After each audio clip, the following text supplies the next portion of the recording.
There's been periods of my life where I've been in a worship environment, and when it comes to an end, it's unsettling. There's just a longing to commune with the Lord in such a real and powerful way. I don't know if you've experienced that. I'm very thankful for the worship that we enjoy together. And as good as it might be, it doesn't compare to what we'll enjoy in heaven for an eternity. Oh my goodness.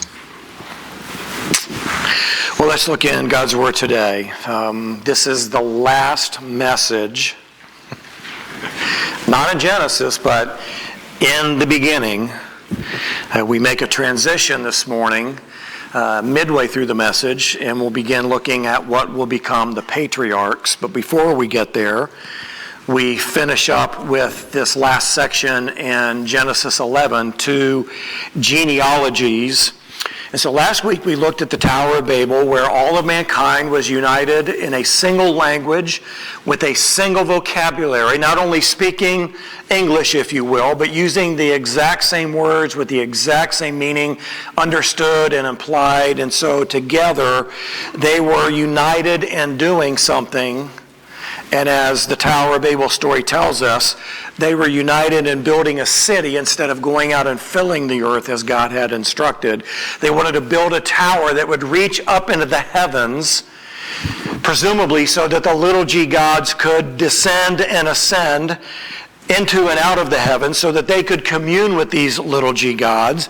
And then most informative, I think, is the reality that they wanted to make a name for themselves as opposed to honoring God or glorifying God or uplifting the name of God. God was nowhere in the thought process. He was nowhere in their intentions. They only were thinking about what they wanted to do. So God saw the intent of man's heart, and just as it was prior to the flood, the intent of man's heart was only evil continuously. But instead of flooding the earth again, God simply confuses their common language and scatters the people all over the world. And as we looked at in previous weeks at the map that would define generically where the sons of Shem and Ham and Japheth went to, they went all over the world and eventually inhabiting every corner of the world as we would understand it today. We're not told how God did this scattering, how it was accomplished, only that he did it. So the scattering at the Tower of Babel creates the vast table of nations that we looked at in chapter 10, where each nation would be gathered together by these unique languages that came about at the scattering and the confusion at the Tower of Babel. There's 70 nations listed in the table of nations, and there's very likely some variation in each of the languages spoken by these people. Although there's likely common derivatives and common sounds, they are unique languages in each of these nations. So a central part of the Babel experience was the movement towards idolatry, rooted in rebellion. We want to build a tower into the heavens to commune with the little g gods. And so upon scattering the people into the world as we would know it, they took that idolatry with them. It was not left in Babel. It journeyed with them, and everywhere they went, they reformulated and expanded upon whatever idolatry was familiar to them. And now the world is filled with the worship of idols, and there are almost none that worship the one true God. The only exceptions that we know of are Job in Arabia. Who is Job? Where did Job come from? Not a lot of information. And then this real strange character named Melchizedek, who comes out of Canaan, of all places. And these are the only two that we know of that have any pursuit of God. So as we continue in our study, we move from the paganism of Babel towards the promise that would come from the line of Shem. And this takes us into a new book section, beginning here in 11:10, the descendants of Shem. So we've already looked at the line of Shem in chapter 10, but here it will be developed a little bit more fully, although it would still be considered a very selective genealogy, not listing every individual that was born, highlighting just the first person born and the first son born from each of these other sons. I think I said that wrong. So it's identifying not every person born, but just the first son from each of the sons that would be born. Now you'll notice here in verse 1, the common phrase that is used to mark each new book. These are the records of the generations of, and here it is Shem. And so this is the Toledot, which marks each new book, remembering that there are 10 books in these 50 chapters of Genesis. And I've lost count. I think this is book 6, maybe book 5. Forgive me for not looking and being more familiar with that. This is the shortest of the 10 books, a mere 16 verses.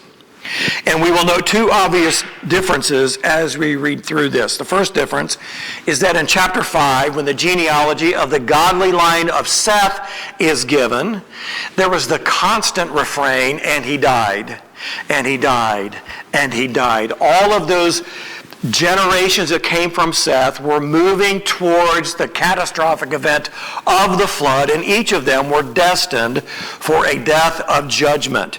Here we see instead he had many other sons and daughters. This phrase replaces "and he died." While all of these people will die, it indicates the movement towards hope and promise as opposed to a death of judgment through the flood. Now, second difference that we'll notice in here is we'll see a radically shortened lifespan in this post-flood new world. No longer will people live into their 900s, but by the time we get to the end of this chapter, life will end at around 200 years, and it progresses to be even shorter as time goes by. Let's read together Genesis chapter 11, verses 10 through 26, and we're going to look at this in a half section, and then we'll make some comments and then pick that up. So, beginning in verse 10, these are the records of the generations of Shem. Shem was 100 years old and became the father of Arpachshad 2 years after the flood. And Shem lived 500 years after he became the father of Arpachshad, and he had other sons and daughters. Arpachshad lived 35 years and became the father of Shelah, and Arpachshad lived 403 years after he became the father of Shelah, and he had other sons and daughters. Shelah lived 30 years and became the father of Eber, and Shelah lived 403 years after he became the father of Eber, and he had other sons and daughters. Eber lived 34 years and became the father of Peleg, and Eber lived 430 years after he became the father of Peleg, and he had other sons and daughters. Now we're going to pause here because this is the midpoint in the line of Shem. Peleg occupies place number 5 in the 10 generations that run from Shem all the way to Abraham. Peleg is the middle part of that. The 5 generations being Shem, Arpachshad, Shelah, Eber, and Peleg. These 5 represent a concise restatement of Shem's genealogy as it was given in chapter 10 as a part of the Table of Nations. But there's a very key difference here, and that is Peleg's brother Joktan is not mentioned here, but only Peleg and his descendants are listed, which will take us all the way to Terah and then to Abram. So why is Joktan and his descendants not listed, as are Peleg and his descendants? Well, it is theorized, although it isn't specifically spelled out in the Genesis account, that the fiasco at Babel was likely instigated through the line of Joktan, not through the line of Peleg. Peleg's line results in the great man Abram, the hope of God's people. Peleg then becomes the line of grace that comes from Shem. Joktan is not mentioned. Joktan's descendants are not mentioned, but only Peleg's, and he becomes the line of grace. One author says this highlights the difference in the 2 inner branches of the Shemite family, the descendants of Shem, one leading to disgrace at Babel, and the other leading to grace through Abram.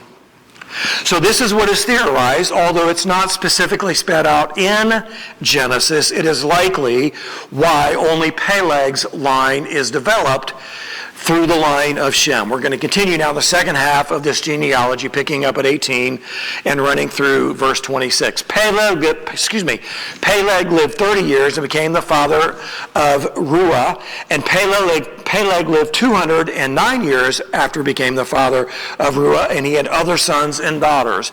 Reuel lived 32 years and became the father of Serug, and Reuel lived 207 years after he became the father of Serug, and he had other sons and daughters. Serug lived 30 years and became the father of Nahor, and Serug lived 200 years after he became the father of Nahor, and he had other sons and daughters. Nahor lived 29 years and became the father of Terah, and Nahor lived 119 years after he became the father of Terah, and he had other sons and daughters. Terah lived 70 years and became the father of Abram, Nahor, and Haran. So the second half of this genealogy, which extends from Peleg through Terah to Abram, places Abram only 5 generations after the event at Babel. Those 5 generations are far shorter than the 5 generations that would have been the midway point between Adam and Noah because of the length of lives lived by those ancestors. So we know that only 5 generations have passed from the fiasco at Babel, and we know that because the Tower of Babel was built in Peleg's time. Genesis 10:25 says, in his days, Peleg's days, the earth was divided. So Peleg was very likely an adult, probably not married, probably didn't have any children yet, but he was alive at the time of the scattering of Babel, and this marks the midway point between the 10 generations from Seth all the way down to Abram. So the genealogy ends with Terah fathering 3 sons, Abram, Nahor, and Haran. So Terah is the father of Abram. 10 generations from Shem to Abram, just as there were 10 generations from Adam to Noah. 10 being the number of completion. The genealogy ends just like the 10 generations from Adam to Noah ended, where Noah fathered 3 sons, Shem, Ham, and Japheth. And here we find that Terah is now the father of Abram, Nahor, and Haran. So what is interesting is that in the order of the sons that are given to both Noah and Terah, they are not listed in the order of their birth, but they are instead listed in the order of their importance. Shem from Noah and Abram from Terah are named first because of their prominence. Abram means exalted father. Now this is a bit of a mystery. We know that Abram will be renamed Abraham, the father of a great nation, the father of many nations. But it's a bit of a mystery because of the pagan background that Abram has come out of. And we'll talk more about that in just a moment. So it is from Abram the nation of Israel would be born. It is from Abram's line that the Messiah would eventually come. So Moses has shown that God's promise to Eve of a seed who will crush the head of the serpent all the way back in Genesis 3:15, this promise could not be stopped by the confusion and the scattering of the nations at the Tower of Babel. As the nation of Israel is on the verge of entering into the promised land, and as they begin to see the mass of people that are there and how well the cities are fortified and how well armed their inhabitants are, they need to be reminded of God's sovereign plan to provide for a Messiah for his people. This is all a part of the story that Moses is telling. God's sovereign plan will not be stopped, not through the flood, not through the scattering at the Tower of Babel, not through the mighty nations that they are going to encounter once they enter into the promised land. Now, what is also interesting to note is that Terah is not a godly man. Abram's role as the exalted father of Israel would only come through the grace of God. Abram is not the recipient of a godly line that originated in his father, even though you could trace back through the line of Shem some godliness there. There is no godliness that is being passed down through these other 5 generations. Joshua tells us something about Terah, the father of Abram. He tells us in Joshua 24:2, Joshua said to all the people, "Thus says the Lord, the God of Israel, from ancient times your fathers lived beyond the river, namely Terah, the father of Abraham and the father of Nahor, and they served other gods." Terah was not a worshiper of the one true God. Terah came from a long line of idolatry, and Abraham is born in the midst of this pagan idolatry. It is out of this background that Abram is called, and with no reasonable explanation, he gets the name Exalted Father. It's probably God's sovereign work through the ungodly, pagan, idolatrous Terah, who gives to his son this name Exalted Father, that is going to be prophetically come true in the life of Abraham, who will become the father of many nations. It's a very bizarre thing, but God rules over all the time, whether we understand it or see it or acknowledge it. And here, apparently, Terah gives to his son Abram a name that is going to mean something far different from what Terah likely thought it might. So Abram is called out of this pagan background passed on through his idolatrous father Terah. And so this very quickly concludes the generations of Shem and leads us into the next book, which begins the patriarchal period. We look now at the descendants of Terah. There's no segue here. There's no transition. It's only a continuation of genealogical information.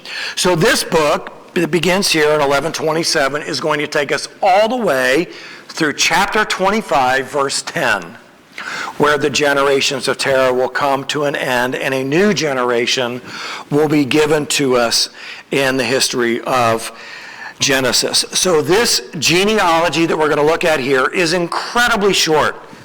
It will only serve as an introduction to the main characters in Israel's historical beginning, as well as setting up this dramatic stage of events that is going to unfold through the line of the descendants of Terah. The later happenings in the book of Genesis are only hinted at here as Moses takes the form, and I say this very cautiously, Moses takes the form of a very clever storyteller through the inspiration and intention of the Father to explain to the nation of Israel from where they have come. Now, this is not a story in the sense that it's fable or myth or anything like that. But Moses is telling the nation of Israel what God is instructing him to tell them, and this little insight that we see here in this very, very brief genealogy hints at the dramatic events that are going to eventually come in the story of Genesis. So we're going to look, number one, at the key characters. The number one and number two are not in your outline. That got added after all that was done, and that will be added next time. So we look now at the key characters. We'll see this here in 11:27 and 28. Now these are the records of the generations of Terah. There is the new Toledot, indicating a new section. Terah became the father of Abram, Nahor, and Haran. And Haran became the father of Lot.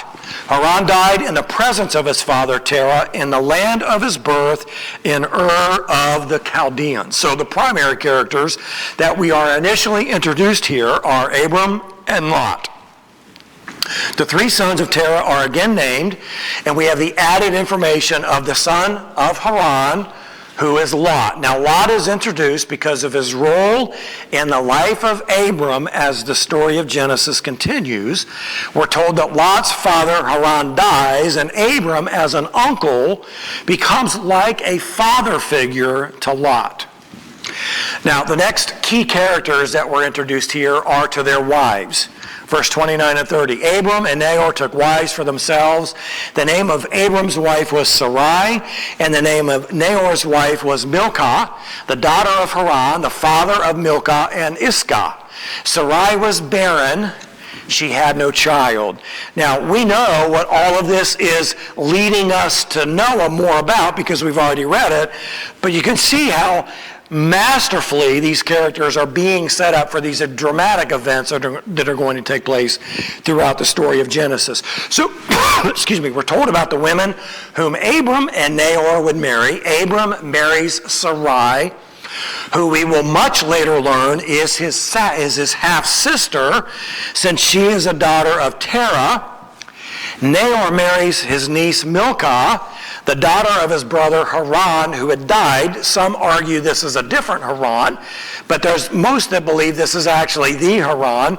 And they actually say, some authors and writers say, that Abram has a very interesting little inbred family going on here, as it's not terribly uncommon to marry family members, but half-sisters and nieces. Okay, so this is apparently what's going on here. So we're told that Sarai is barren, and we understand the importance of that, don't we? This information becomes important later when the promise of a child is given to Abram and to his barren wife Sarai. This sets the stage for the dramatic and somewhat unexpected call that is going to come to Abram in chapter 12. So here is Abram, a long-line descendant of idolatrous worship initiated at Babel, passed down through his ancestors. And this is a family of pagans. We really need to understand this. This is a family of pagans. Terah's family, and by extension this would include Abram, were worshipers primarily of the moon. Now, we didn't get into a lot of this when we looked at the Tower of Babel for the sake of time. Joshua doesn't spell out the details of the idolatry of Terah, from whom Abram has come. But this place, Ur of the Chaldeans, where they lived, where they were raised, was the center for moon worship. Most certainly, this is something that originated in Babel, and the worship of the moon most certainly would have extended beyond just the moon and to many, many other things, other celestial bodies, other things on the earth that they could see and perhaps even feel, like waters and the skies and the animals. So this Ur of the Chaldeans, this worship of the moon god, originated in Babel. The city, Ur of the Chaldeans, was dominated by a massive three-staged ziggurat built by Ur-Nammu in 2000 BC. Secular archaeology and history can confirm this. And this is what a modern depiction of a ziggurat, this is what it would look like. Each stage, as you see here, the three stages, each stage was colored distinctively, with the top level bearing the silver one-roomed shrine to Nana, the moon god. Terah and his family most certainly worshipped on one of these ziggurats.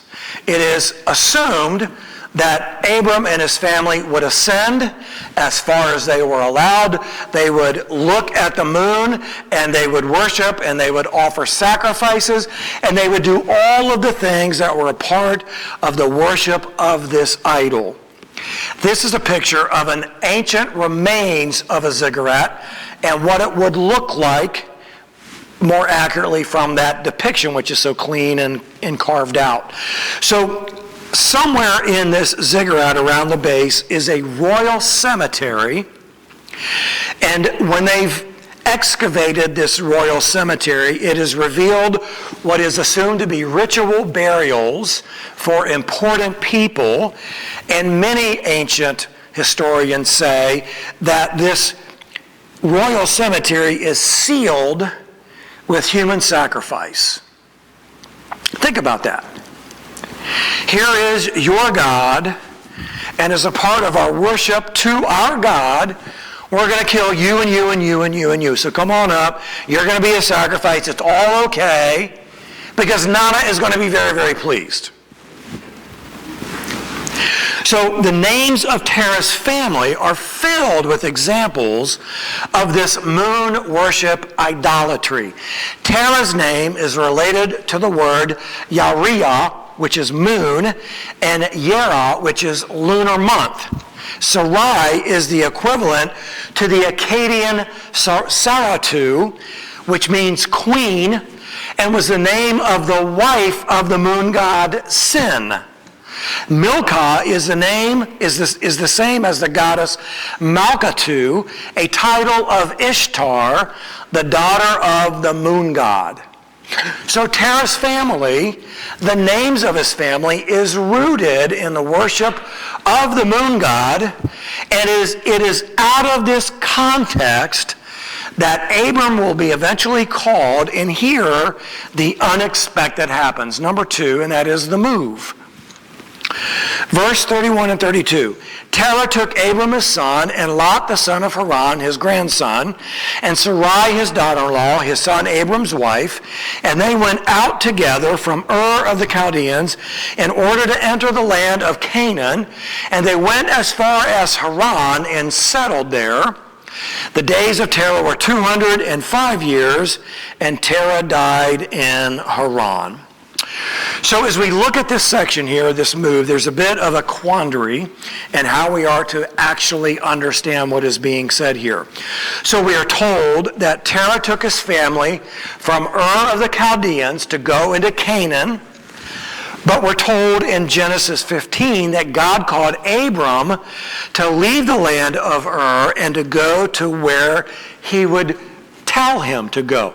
So Genesis 15 tells us that Abram was called to leave his family and to go to the land that I'm going to show you. But here we're told that Terah took his family out of Ur of the Chaldeans and they were to go into Canaan. So Genesis 15:7 says, and he, God, said to him, Abram, I am the Lord who brought you out of Ur of the Chaldeans to give you this land to possess it. Likewise, when Stephen defends his faith in Acts chapter 2 before he is viciously stoned to death, he affirms that Abram's call took place while he was still in Ur of the Chaldeans. It says in Acts 7:2-4, and he said, hear me, brethren and fathers, the God of glory appeared to our father Abraham when he was in Mesopotamia, before he lived in Haran, and said to him, leave your country and your relatives and come into the land that I will show you. Then he left the land of the Chaldeans and settled in Haran. From there, after his father died, God moved him to this country in which you are now living. So there's a bit of a quandary in how we're going to understand this, and the simplest way to understand it is very simply like this. Abram was called while living in Ur of the Chaldeans, and then probably convinced his father Terah to move. Now, we don't really know how that took about, how that came about. It's possible that God spoke to Terah, but there's no mention of that. There's only the mentioning of Abram being called. There is no call to Terah. There's no indication that Terah worshiped God. There's no mention of there being any change in Terah's life that would motivate him to do such a thing.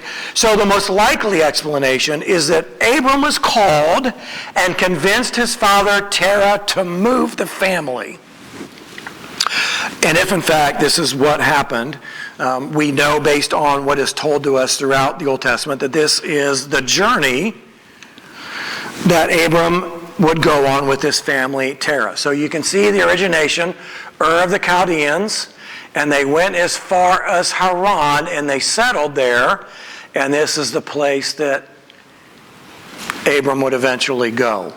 They didn't make it to Canaan. They stopped in Haran, and it was only after Terah died that Abram finished the journey as directed in what we're going to read in the next section in Genesis chapter 12. So it's possible that the stop in Haran was as far as Terah was willing to go, and probably not coincidentally, Haran was also a major center for moon worship. This was a very long and a very difficult journey. They didn't go straight across because of the vast wilderness and the difficult of that journey, so they went the way of travel. And so probably getting to Haran, where there is a center for moon worship, Terah felt like this was home enough to him, and he was done with the journey. And so dutiful Abraham would wait until Terah died to finish the journey and complete his obedience to the one true God. Now, we're not told any of the detail about this. We can only speculate. And I tend to believe that it's probably most like this because there's no indication that a call came to Terah, that Terah worshiped the one true God, or that Terah had any activity in this move. It is very likely that this call came to Abram, and for reasons that would not necessarily make sense in the ancient culture, Terah listened to his son Abram and agreed to move the family, but only made it about halfway if we were to track that out in terms of mileage. Abram is a man of faith. He's a man of faith in trusting God and going. He's a man of faith in challenging his father and encouraging his father to actually take this journey.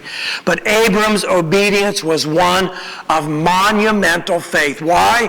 Because he was a pagan of pagans, coming from a long line of idolatrous pagan worship. He's advanced in years. 75 is what we're going to learn later. He was likely somewhat prosperous, very settled into his pagan world. He was the only one in his culture who apparently had heard God's word, but on the basis of hearing that call alone, he risked everything to follow God. It is probable that none of us has ever done anything like that before. We might have very incredible stories, very impressive testimonies, as man would measure an impressive testimony.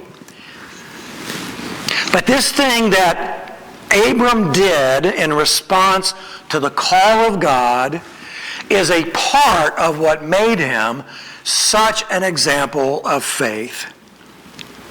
We read in Hebrews 11:1, faith is the assurance of things hoped for, the conviction of things not seen. One author says it like this: biblical faith possesses a future certainty, the assurance of things hoped for, coupled with a visual certainty, the conviction of things not seen. Therefore, faith produces a certainty that gives the reality of the actual existence to the things for which we hope. Let me say that again.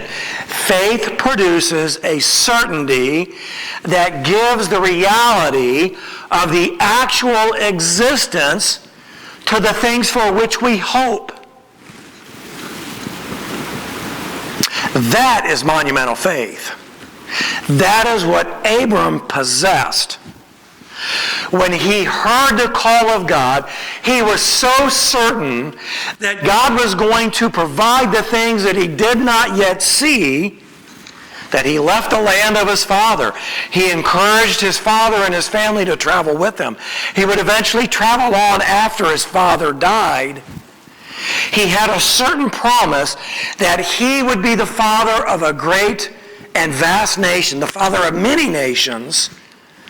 And so the future promise that God gave to Abram was applied to Abram's present reality, and he said, I got to go. That's monumental faith. I mean, I don't even know how we could provide a proper analogy to how radical this is and how far beyond our wildest imagination it could actually be. But it was a monumental act of faith. So again, this is one example of why Abram's faith is so great and why the Bible speaks so highly of him. Noah and Abram together possessed an extraordinary faith that cannot be explained by the culture they lived in. It can only be explained by the grace of God to speak and to enable these men to hear which resulted in their unwavering commitment to do the thing that God had called them to do. Both heard God speak and both were obedient to God's call. Both are known as men of great faith. So out of both of these men, we see this journey from paganism to promise. The paganism at the Tower of Babel, through the line of Terah, passed down to the promise of hope in Abram, just as it was to Noah. This journey from paganism to promise is true for every believer today. Every believer today has made a journey from paganism to promise. While many have been raised in a Christian home and know about God from an early age, it is still the grace of God that transforms our pagan hearts into something that desires and is able to worship the one true God. You may be able to look back and say, thanks to Mom and Dad, thanks to Grandma and Grandpa, thanks to all the people in my past that have laid out for me a legacy of faith. But make no mistake, your inclusion in the family of God is your own particular journey from an unsaved pagan heart to one that is able to hear and understand and respond to the grace of God. To God alone be the glory. Not our ancestry, not our legacy, certainly not our culture, but to God alone.